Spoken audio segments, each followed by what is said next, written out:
Je vous propose de retracer ensemble l'histoire très singulière du peuple swahili, né du dynamisme commercial dans l'océan Indien. Commençons par un aperçu géographique. Les Swahili, qui appartiennent au groupe des Bantous, occupent une étroite bande côtière de l'Afrique de l'Est, au Kenya, en Tanzanie et dans les Comores. Ils ont eu une telle influence par le passé que leur langue s'est imposée comme langue véhiculaire très loin dans l'arrière-pays, jusque dans l'est de l'actuelle RDC. Autrefois, les cités Swahili occupaient une longueur de côte encore plus étendue. Pour comprendre l'origine de ce rayonnement, on va démarrer cette histoire en 500 avant Jésus-Christ. Les Bantous ont déjà amorcé leur expansion depuis le Cameroun grâce à la maîtrise de l'agriculture, mais ils restent encore cantonnés au niveau des Grands Lacs. C'est à cet endroit qu'ils acquièrent la métallurgie du fer, ce qui leur permet d'accélérer leur expansion sur une bonne part de l'Afrique orientale et australe. Cela provoque un remplacement génétique majeur par la voie masculine avec l'introduction de l'aplogroupe E1B1A sur le chromosome Y, qui est la signature de presque toute l'Afrique subsaharienne. En particulier, cette vague constitue le point de départ linguistique et génétique des futurs Swahili. Notons que les Comores semblent avoir été habités plus tardivement, en lien avec le dynamisme austronésien. C'est vers le IIIe siècle que l'Afrique orientale sort de l'ombre grâce à la prospérité de l'Empire romain. Les populations situées autour des détroits de Bab el-Mandeb contrôlent alors le commerce entre Rome et l'Inde, ce qui amène à l'émergence de deux royaumes puissants de part et d'autre, celui d'Aksum en Éthiopie et celui d'Himyar au Yémen. Si les Aksumites disposent des ressources de l'Afrique tropicale, telles que l'ivoire, ce n'est pas le cas des Himyarites. C'est sans doute ce qui motive ces derniers à naviguer vers le sud pour fonder de premiers comptoirs sur la côte orientale, au-delà de la ceinture désertique. Ces comptoirs s'égrènent de Mogadiscio jusque vers l'île de Zanzibar, où l'on s'achalande en écailles de tortue. Ils sont attestés pour la première fois par le périple de la mer Érythrée, qui synthétise les connaissances romaines sur l'océan Indien. Des mariages sont mentionnés entre les Himyarites et les Bantous, ce qui montre une première fusion de ces deux cultures.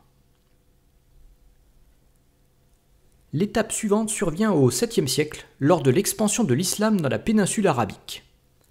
Les courants commerciaux, déjà bien en place, favorisent la diffusion de l'islam vers les comptoirs d'Afrique orientale. Cette religion renforce encore l'impact de la langue arabe sur les langues bantoues parlées dans ces comptoirs. C'est sans doute au sud de l'actuelle Somalie qu'émerge le proto-swahili dès le 8e siècle, à partir de cette fusion arabo-bantoue. Ces proto-swahili s'approprient une bonne part du commerce le long de l'Afrique orientale et leur langue commence à se diffuser dans les comptoirs situés plus au sud. Outre l'ivoire et les esclaves, l'or présent en abondance au Zimbabwe les pousse à fonder des comptoirs encore plus loin, jusqu'à Sofala dans l'actuel Mozambique. Ces comptoirs très prospères initient des échanges avec Madagascar via les Comores, où la langue swahili s'impose peu à peu. En parallèle, les navigateurs arabes et persans continuent d'exercer une influence permanente sur le monde swahili par le biais du commerce. Selon la tradition, c'est un persan originaire de Shiraz qui aurait transformé Kilwa en la capitale d'un puissant sultanat à partir du Xe siècle. Ce qui explique que les Swahili de cette région se font appeler les Shirazis encore aujourd'hui. Ce sultanat atteint son apogée vers la fin du XIIIe siècle et domine la plupart des cités-États de la région. À cette époque, un État bantou puissant émerge à l'intérieur des terres, le Grand Zimbabwe, qui tire sa puissance de son contrôle des mines d'or. Dans le même temps, la prospérité des comptoirs du golfe d'Aden favorise l'expansion du peuple somali vers le sud, jusqu'à atteindre le cœur originel du monde swahili. Celui-ci se rétracte ainsi au niveau de l'actuelle frontière entre le Kenya et la Somalie. Au XVe siècle, l'ampleur du commerce sur l'océan Indien est illustrée par les expéditions du chinois Zheng He, qui atteint Malindi. Mais un bouleversement géopolitique survient à la fin du siècle, lorsque les Portugais parviennent à franchir le cap de Bonne-Espérance dans leur recherche d'une route vers l'Inde. Kilwa tombe dès 1502, puis les autres villes dans les années qui suivent. Les Portugais s'empressent d'y fonder des forts pour y maintenir leur emprise. En 1629, les Portugais parviennent à imposer un protectorat sur le royaume du Zimbabwe qu'ils appellent le Monomotapa. Mais à cette époque, les mines d'or sont déjà largement épuisées et les Portugais se tournent alors vers le commerce de l'ivoire et des esclaves. Très vite, l'océan Indien devient un lieu de rivalité entre les Portugais et les Ottomans, qui ont établi leur propre empire. Cela permet aux tribus omanaises de s'emparer de Mascate en 1650, qui devient alors un État puissant fondé sur la maîtrise des mers. Les Omanais entreprennent alors de conquérir les forts de la côte africaine dans les années 1690. L'influence portugaise se retrouve cantonnée plus au sud, dans ce qui deviendra leur colonie du Mozambique. Cette frontière tend à faire sortir la région du monde swahili. À partir de 1719, une longue guerre dynastique se déclenche en Oman, ce qui permet à des sultans locaux de reprendre leur indépendance sur la côte swahili. Il faut attendre l'affermissement d'une nouvelle dynastie pour que l'Oman reprenne son expansion.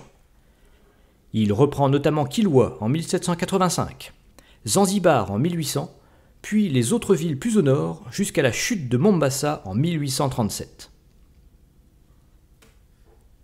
La période est marquée par l'interdiction progressive de la traite des esclaves par les puissances occidentales. Pour compenser cette perte économique, le sultan encourage la culture du clou de girofle sur l'île de Zanzibar, qui se révèle extrêmement rentable. En parallèle, la demande d'ivoire ne cesse d'augmenter, tandis que le commerce d'esclaves se maintient en dépit des interdictions. C'est à cette époque que la langue swahili commence à se diffuser vers l'intérieur par le biais des marchands d'ivoire et d'esclaves. Très vite, Zanzibar devient le nouveau cœur économique du sultanat, tant et si bien que le sultan y déplace la capitale dès 1832. Fatalement, cet éloignement du cœur originel s'avère être une source d'instabilité.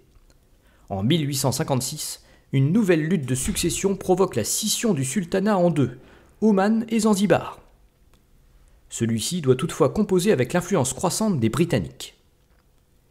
Quant aux Comores, elles sont livrées à des conflits entre plusieurs sultans locaux qui contribuent à leur appauvrissement. L'île de Mayotte, soumise à la convoitise de dirigeants malgaches, est finalement vendue à la France en 1841.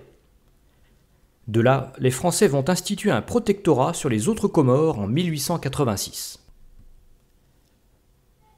Les années 1886 à 1890 sont marquées par la colonisation rapide de l'Afrique orientale par les Allemands et les Britanniques, qui y fondent respectivement ce qui deviendra le Kenya et la Tanzanie. Ce qui reste du sultanat de Zanzibar devient un protectorat britannique en 1890. À la fin de la Première Guerre mondiale, le Tanganyika est récupéré par les Britanniques. Il obtient son indépendance en 1961 sous le nom de Tanzanie, suivi du Kenya et de Zanzibar 2 ans plus tard. Cependant, l'instabilité à Zanzibar provoque son rattachement à la Tanzanie dès 1964.